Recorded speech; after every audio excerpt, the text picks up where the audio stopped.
Payne reporting here from our satellite center in eastern North Carolina, where the winds of Hurricane Irene have roared into the area. Let's check our wind gauge at this time and see what we're dealing with. And right now we have wind gusts we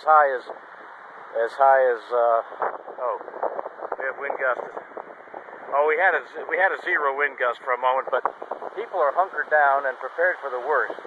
As you can see, the damage is quite extensive. Massive trees have fallen. The torrential flooding rains have nearly covered the bottom of the pond. We've had leaves fall on the deck. From this aerial view, we can see that even the rivers are reaching their limits. The reservoirs are nearing capacity. The storm has even damaged this reporter's hairdo and got the water spot on his glasses. The government will be standing by to help as the weather pattern remains odd. Stay tuned as we continue to bring breaking news from Hurricane Irene.